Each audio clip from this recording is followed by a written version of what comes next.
Sa isang mainit na hapon, sa maliit na bayan ng San Antonio, ay nagmamadali si Mia sa kanyang bakery. Siya ay isang kilalang baker sa bayan dahil sa kausahan niyang gumawa ng mga cake at pati na rin iba pang mga tinapay. At ang araw na iyon ay puno ng mga order para sa isang kasalang magaganap. Habang nagmamadali siya sa paggawa ng mga cake at pati na rin ng mga cupcakes, ay napansin niya ang isang kakaibang pagiging abala sa paligid. Grabe, ang daming tao ngayon sa venue. Akala ko ba'y matamlay ang araw na ito?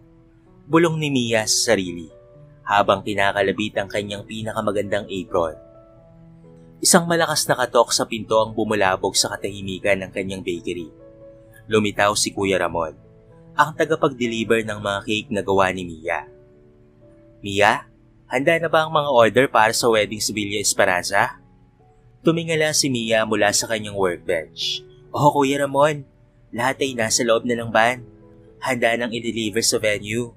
Salamat sa pagtulong mo ha. Go na. Baka mali tayo eh. Siguraduhin mong nasa tamang kondisyon ng mga cake ha. Sabi ni Kuya Ramon, bago siya nagmamadaling lumabas. Sa wakas ay natapos na rin ni Mia ang lahat ng kanyang mga gawain. Sumakay siya sa van na magdadala ng mga cake patungong Villa Esperanza, ang eksklusibong venue para sa kasal. Habang nagmamaneho si Kuya Ramon, hindi naman mapakali si Mia sa sobrang kaba. Kahit matagal na siyang gumagawa ng cake, ay hindi niya maiwasan na kabahan na baka hindi magustuhan ng customer ang design o ang lasa ng kanyang cake. Pagdating nila sa venue, ay mabilis na nilabas ni Kuya Ramon ang mga cake mula sa van. Salamat Kuya Ramon ha. Pakisabi sa pamilya ko na magpapahinga na muna ako ng kaunti. Pupunta ako sa reception area para siguraduhin lahat ay maayos. Pagpasok ni Mia sa reception area, napaligiran siya ng isang napakagandang dekorasyon. Mga bulaklak na naglalakihan na nagmula pa sa bawat sulok. Nagdudulot ng isang romantikong atmosphere. Hindi niya napigilan ang ngiti sa kanyang mga labi. Sobrang ganda ng mga bulaklak. Bulalas ni Mia sa sarili habang nililibot ang lugar. Tunay na kahanga-hanga ang gawa ng mga taong ito. Napansin ni Mia ang isang binatang lalaki na tahimik na nag-ayos ng mga bulaklak sa isang tabi. Napansin niya ang kanyang mahusay na pagtrato sa mga bulaklak at ang kanyang malambot na kilos. Napangiti si Mia sa kanyang direksyon. Totoo nga ang sinasabi nila, ang ganda ng dekorasyon ng venue. Sabi ni Mia na agad na nagpatigil sa binata. Napatingin ang binata sa kanya at ngumiti na rin. Salamat, masaya ako na nagustuhan mo ang mga bulaklak. Nagsimula ang kanilang maayos na pag-uusap, habang patuloy na nagpapalitan ng mga komplemento sa bawat isa at sa ganda ng venue. Ako nga pala si Diego, pagpapakilala ng binatang florist. Ako naman si Mia, ang baker ng cakes at pati na rin ng mga cupcakes sa kasal na ito. Ngiting nagpakilala naman ang dalaga at sabay silang umiti. Habang ang araw ay patuloy na kumikilos, hindi nila namalaya na ang oras ay lumipas na. Sa paglipas ng mga oras, hindi nila napansin na ang silong ng Villa Esperanza ay naging saksi sa pag-unlad ng kanilang pag-uusap. Sa gitna ng paghahanda para sa kasal, natagpuan nila ang isa't isa. At sa proseso ay natagpuan din nila ang tamis ng pag-ibig. Nagsidatingan na rin ang mga bisita at napuno na ng mga tao ang venue. Nagsimula na rin sumubo sa isa't isa ang bride at groom sa cake na gawa ni Mia. Napangiti na lamang ang dalaga nang makita ang mga ngiti sa labi ng bride at groom. I bet masarap talaga ang cake mo. Halata sa ngiti ng mga bisita. Kiting komplimento ni Diego na nakapagpangiti naman sa dalaga. Lumipas ang oras at natapos na rin ang event. Tumulong na rin si Mia sa paglilinis at pagliligpit ng mga bulaklak sa bawat sulok. Hindi ko akalain na sa simpleng pag-uusap lang patungkol sa mga bulaklak ay magiging ganito kasi ang araw na ito, sabi ni Mia na napakasaya sa kanyang puso.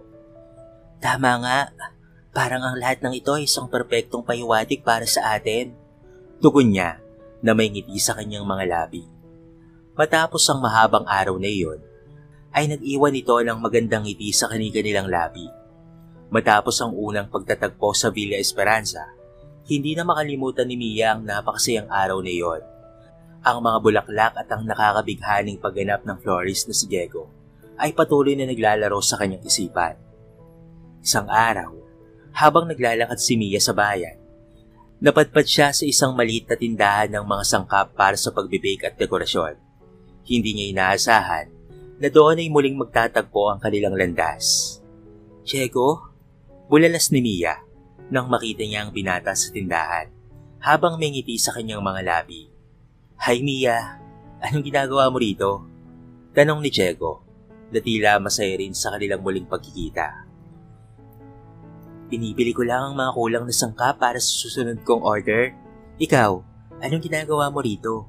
Sabi ni Mia na hindi makapaniwalang muli silang nag-cruise ng landas sa hindi inaasahang lugar.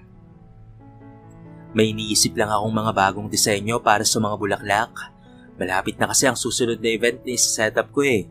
Paliwanag ni Diego na may ngiti sa kanyang mukha. Nagsimula silang magpalitan ng mga kwento habang nagsusulat ng mga bagong receipt at binubuo ang listahan ng mga sangkap. Hindi nila namalayan na ang oras ay lumipas na nang bigla nilang maisipang magbisita sa bakery ni Mia. Alam mo, gusto ko rin sanang bisitahin ang bakery mo minsan. Gusto kong makita kung paano ka gumawa ng mga cakes. Mukhang masarap ka pa namang gumawa ng mga cakes. Sabi ni Diego na tila may interest din sa mundo ng baking. Talaga? Sure, welcome na welcome ka kahit kailan. Sa totoo lang ay masaya akong makita kang muli. Sabi ni Mia na napakasaya sa ideya ng kanilang muling pagkikita. Sa isang magandang araw, dumating si Diego sa bakery ni Mia. Hindi inaasahan ni Mia na ngayong araw darating ang binata at may dala pa itong magandang bouquet ng bulaklak. Diego, anong ginagawa mo rito? Bulalas ni Mia nang makita si Diego na may bitbit na bulaklak. Tinupad ko ang pangako kong bibisitahin ko ang bakery mo, sabi ni Diego na may ngiti sa kanyang labi. Maya-maya pa ay dumating ang mga magulang ni Mia at doon nila nakilala ang binatang si Diego. Masayang nakipag-usap si Diego sa mga magulang ni Mia, habang si Mia naman ay masaya sa paggawa ng cake sa loob ng bakery. Matapos ang munting pag-uusap ni Diego sa pamilya ni Mia, ay sinamahan na niya ang dalaga sa bakery at tinulungan. Ang bait pala ng mga magulang mo, no? Ang gaan nilang kausap at feeling ko ay tanggap nila ako. Masayang sabi ni Diego at huminga pa ng malalim. Maya-maya ay natapos na sila sa pagbibake at masaya nilang tinikman ang cake. Ang galing mo pala talagang mag-bake, Mia, at ang sarap ng cake na ito. Papuri ni Diego habang natutuwa sa kanyang ginagawa. Salamat, Diego. Masaya akong natutuwa ka sa mga ginagawa ko. Sana ay magustuhan rin ito ng mga magulang mo. Gumawa ko para rin sa kanila at may madala ka pag uwi mo. Tugon ni Mia na masaya sa papuri ng binata. Nagpatuloy ang kanilang pag-uusap habang nagtutulungan sa paggawa sa iba pang cake. Sa bawat sandali, lalo nilang nakilala ang isa't isa at natuklasan ang marami pang mga bagay na meron silang kahalintulad. Sa tamis ng kanilang pag-uusap at ang saya sa kanilang mga puso, naging daan ang araw na iyon para mas makilala nila ang isa't isa. At sa huli, natagpuan nila ang tamis ng pagsasama sa bawat sandali ng kanilang pagtutulungan at pagkakaibigan. Ang saya at tamis ng pagsasama ni Mia at Diego ay hindi nagtagal na mas naging matindi at mas malalim pa. Naging magkasama sila sa bawat sandali, nagbibigayan ng ligaya at pagmamahal. Sa loob ng ilang buwan, naging malapit sila sa isa't isa, hanggang sa dumating ang isang araw na biglang nagbago ang lahat. Diego, bakit hindi mo na ako pinapansin ngayon? Parang may iba ka nang iniisip, sabi ni Mia na may halong pag-aalala sa kanyang boses. Busy lang ako, Mia. Hindi mo naman ako mapipigilan sa trabaho ko. Sagot naman ni Diego na tila may pag-iwas sa kanyang mga mata. Minsan ka na lang kasing tumalaw sa bakery ko. Ano bang nangyayari sa atin? Tanong ni Mia na medyo nagtatampo na sa kanyang kalooban. Ngunit hindi nagtagal, tumawag si Diego kay Mia at inimbita siyang magtungo sa isang restaurant. Sa unang tingin, tila wala namang kakaiba sa nangyari. Ngunit ang kanyang mukha ay puno ng pagkaseryoso. Hindi mapigilang kabahan ni Mia. Diego, ano bang nangyayari? Tanong ni Mia habang pilit nang umingiti upang itago ang kanyang kaba. Lumapit si Diego sa kanya, ngunit biglang umiwas bago pa man siya halikan. At humilata ito sa upuan na animoy nabibigatan ng isang mabigat na pasanin. Mia, kailangan na nating maghiwalay muna, ani ni Diego na may panghihinang boses. Sa mga salitang iyon, tila biglang bumigat ang mundo ni Mia. Bakit, Diego? Anong nangyayari? Tanong niya, ang kanyang puso'y biglang nadudurog. Mahirap ipaliwanag, Mia. Wala na akong gana sa ating relasyon. Gusto ko munang tapusin ito, sabi ni Diego na tila may tinatagong hinanakit sa kanyang dibdib. Hindi na napigilan ni Mia ang pag-iyak sa pagkakarinig ng mga salitang iyon.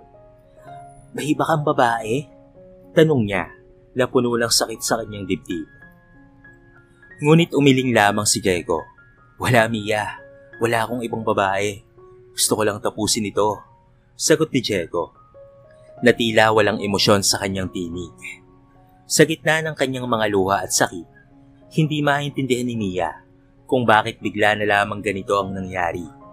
Hanggang sa wala na siyang maisip na tanong o sagot, lumayo siya mula kay Diego. Humagulgol at nagpakalayo-layo para mapag-isa. Naiwan si Diego sa restaurant na puno ng pangamba at kalungkutan sa kanyang puso. Ngunit sa kabila ng lahat, hindi na niya alam ang gagawin sa relasyon nila ni Mia. Sa loob ng ilang araw mula nang maghiwalay sila ni Diego, si Mia ay nakalubog sa kanyang kwarto, puno ng lungkot at pagdaramdam. Hindi niya maintindihan kung saan siya nagkulang at kung bakit kinakailangan nilang matapos ang kanilang relasyon. Nag-iiyak siya ng walang humpay hanggang sa biglang pumasok sa kwarto ang kanyang mga magulang na parehong umiiyak rin. Mama? Papa? Anong nangyari? Tanong ni Mia na puno ng pangamba sa kanyang puso. Anak, kailangan na nating magmadali. Nasa ospital si Diego, sagot ng kanyang ina habang sinusubukang pigilan ang kanyang mga luha. Agad na sumunod si Mia sa kanyang mga magulang patungo sa ospital. Doon nila nalaman na si Diego ay may leukemia at nasa kritikal na itong kalagayan. Anak, hindi namin alam kung paano sasabihin sa iyo ito. Alam ni Diego na wala na siyang maraming oras dito sa mundo, kaya't mas pinili niyang tapusin na lamang ang relasyon niyo. Paliwanag ng ina ni Diego na may lungkot sa kanyang mga mata. Kahit masakit para sa kanya, ay kinakailangan niyang gawin iyon para hindi ka na maghirap at mag-alala sa kanya. Naiyak na lamang si Mia sa narinig na katotohanan. Hindi niya inaakalang may ganitong pangyayari sa likod ng desisyon na ginawa ni Diego. Sa ospital, sa tabi ng kama ni Diego na nakahiga at walang malay, ang puso ni Mia ay napuno ng lungkot at pagsisisi. Gustong-gusto niyang yakapin at ibalik ang oras na kasama niya ito. Simula noon ay hindi na umalis si Mia sa tabi ni Diego. Sinamahan niya ito hanggang sa magising ito mula sa operasyon na isinagawa upang labanan ang kanyang sakit. Nang tignan siya nito, ay halatang nagulat ang binata na naroon si Mia. Naiintindihan ko na ang lahat, Diego. Alam ko na kailangan mong tapusin ang ating relasyon para sa ikabubuti ng pareho nating kalagayan, sabi ni Mia habang mahinaong hinihimas ang pisngi ni Diego. Napaluha na lamang ang binata. Hindi makapaniwala na sa kabila ng kanyang sakit, naroon pa rin si Mia, handang magmahal at mag-alaga sa kanya. Mahal kita, Mia. Kahit anong mangyari, walang magbabago sa pagmamahal ko sa iyo. Hindi mo deserve na umiyak, Mia, at masaktan sa kung ano man ang resulta sa sakit kong ito. Sambit ni Diego na may luha sa mga mata. Nandito ako para samahan ka, Diego. Walang anuman ang makakapigil sa relasyon natin. Sabay-sabay nating harapin ang mga problema na magkasama tayo at magmamahalan. Mahal kita at hindi kita iiwan. Matapang nasabi naman ni Mia, kaya tumiyak nang umiti si Diego sa kanya. Napahagulgol na lamang si Mia sa kanyang kaligayahan. Hinalikan niya ang noo ni Diego na nagpapahiwatig ng kanilang matinding pagmamahalan at pagtutulungan sa harap ng hamon na kanilang kinakaharap. Pagsama tayo sa laban, Diego. Hindi ka nag-iisa. Hindi tayo susuko. Tugon ni Mia. na may pagtitiwala sa kanilang pagmamahalan. Nagdaan ng ilang mga buwan ng pagmamahal, dasal, at suporta mula nang malaman ni Mia ang kalagayan ni Diego. Sa kabila ng mga pagsubok, ay nagpatuloy pa rin silang nagtutulungan at nagmamahalan. Hanggang isang araw, ay merong isang himalang naganap. Sa tulong ng mga doktor at ang hindi matutumbasang pagmamahal at panalangin ni Mia, gumaling itong si Diego mula sa kanyang karamdaman. Wala na siyang leukemia at naging maayos na ang kanyang kalagayan. At ito ay hindi lamang sa ngayon, kung hindi maging sa mga susunod pang mga panahon o panghabang buhay. Salamat talaga sa Diyos. Hindi ko alam kung paano ko sasabihin sa iyo ang balitang ito, Mia. Sabi ni Diego na puno ng kagalakan at pasasalamat. Hindi mapigilan ni Mia ang kanyang mga luha sa kagalakan. Diego, ito ang pinakamagandang balita sa buhay ko. Hindi ko inaakala na magagawa nating lampasan ang lahat ng ito. Sambit niya, ang kanyang puso'y napuno ng kasiyahan at pasasalamat.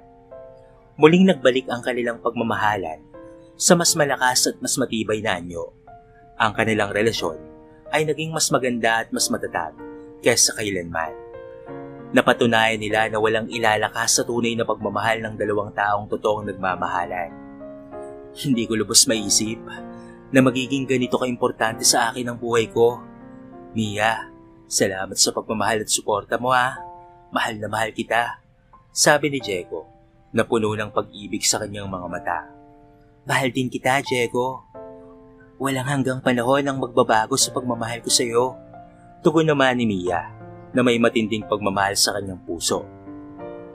Nang magkasama sila, napatunayan nila na sa pagmamahal, dasal at pananampalataya, maaaring lampasan ang anumang pagsubok na kanilang haharapin. At sa kanilang pagmamahalan, nahanap nila ang tunay na kahulugan ng buhay at pati na rin ang ligaya. Ang kanilang pagmamahalan ay patuloy na magtatagal hanggang sa kailanman.